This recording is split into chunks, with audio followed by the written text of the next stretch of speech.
What's happening?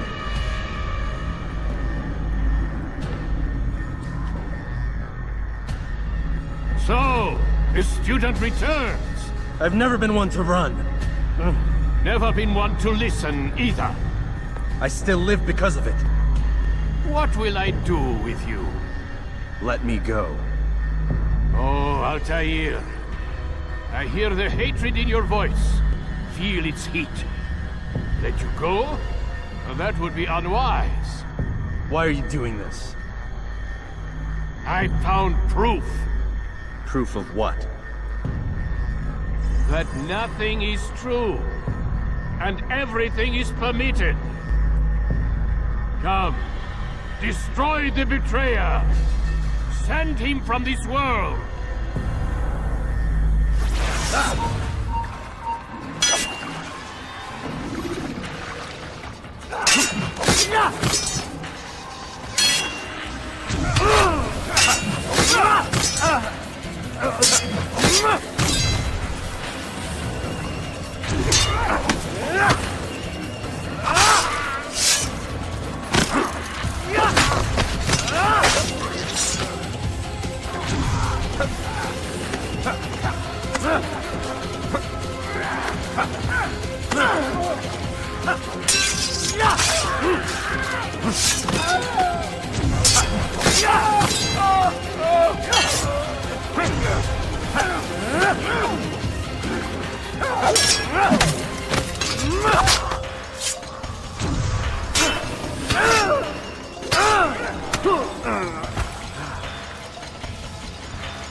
Face me!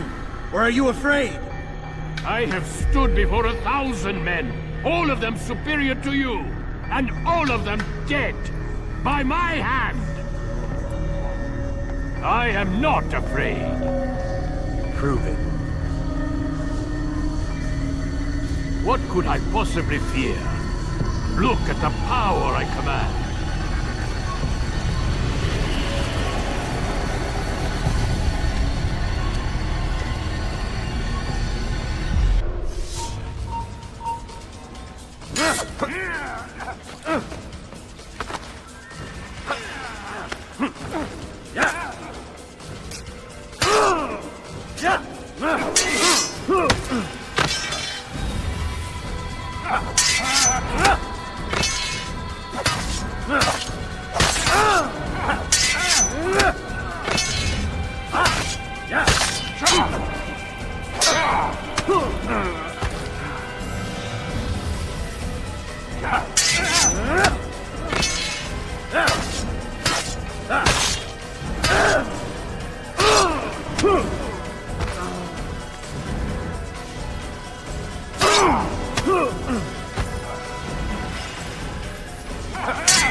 Have you any final words? You lied to me. Called Robert's goal foul when all along it was yours as well. I've never been much good at sharing. You won't succeed. Others will find the strength to stand against you. And this is why, so long as men maintain free will, there can be no peace. I killed the last man who spoke as such. Bold words, boy. But just words. Then let me go. I'll put words into action. Tell me, Master, why did you not make me like the other assassins? Why allow me to retain my mind? Who you are and what you do are twined too tight together. To rob you of one would have deprived me of the other. And those Templars had to die. But the truth is, I did try. In my study, when I showed you the treasure. But you are not like the others. You saw through the illusion. Illusion? That's all it's ever done. This Templar treasure, this piece of Eden, this word of God. Do you understand now? The Red Sea was never parted. Water never turned to wine. It was not the machinations of Iris that spawned the Trojan War, but this! Illusions!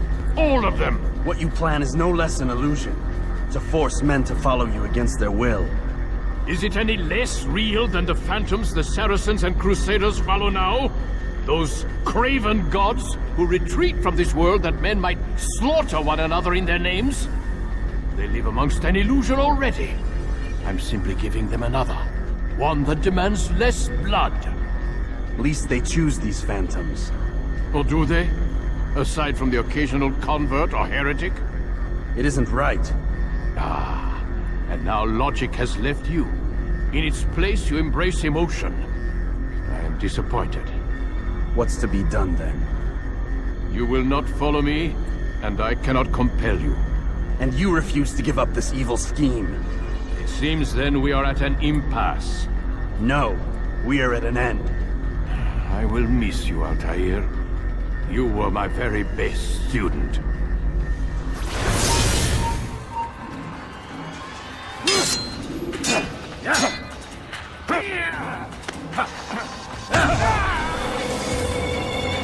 Blind, Altair.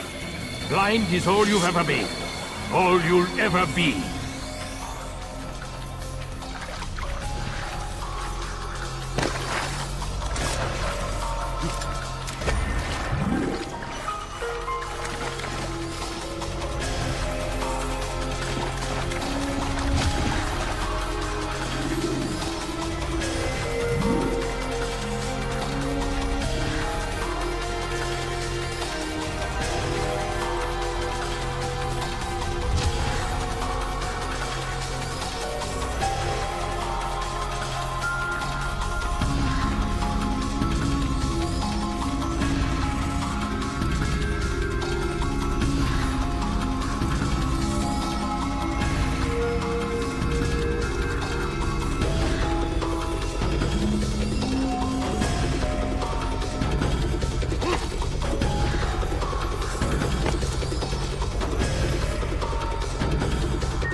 My blade sees for me, Mualim. It cuts through the darkness.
Impossible.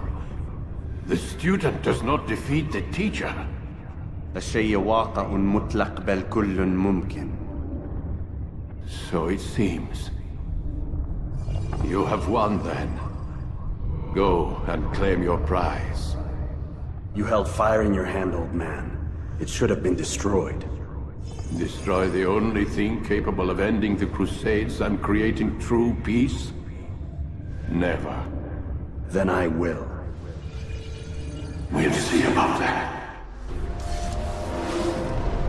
I applied my heart to know wisdom, and to know madness and folly. I perceived that this also was a chasing after wind. For in much wisdom is much grief. And he that increaseth knowledge increaseth sorrow. Destroy it! Destroy it as you said you would. I can't. Yes, you can, Altair. But you won't.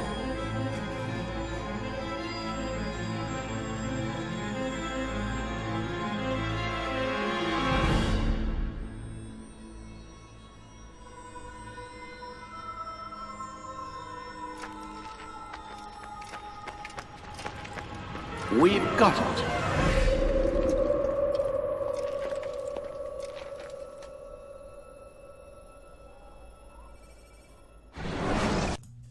Predictable betrayal is stupid and predictable.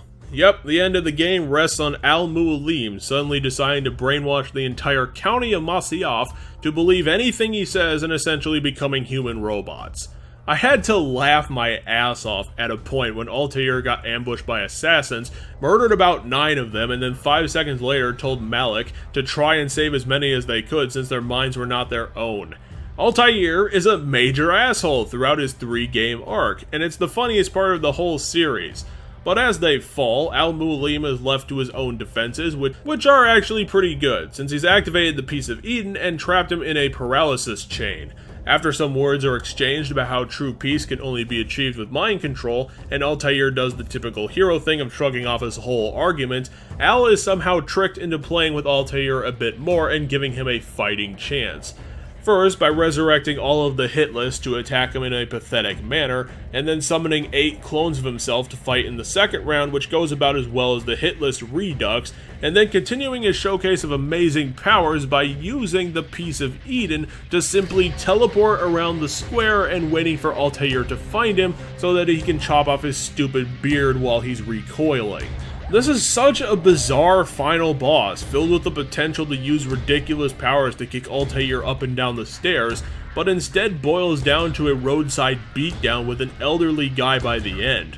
What the fuck was even happening with the screen in Phase 3? Did Mualim decide to fill the square with random fog just to pathetically hide himself more when Altair is allowed to explore the entire square forever, since there's no consequence for doing it slowly? Find Al around 4 times, beat him up, and then the fight ends being as much a faff around by the end as it was when he started, and gawk at the total stupidity of Mualim, who couldn't have just killed Altair while he was in his grasp because of bullshit bravado and fair play.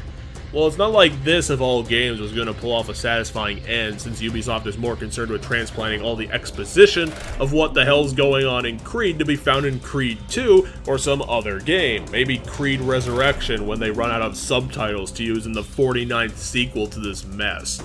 Well, whatever. Let's clear this out of the way and make it to the full-blown review next. I think we shall.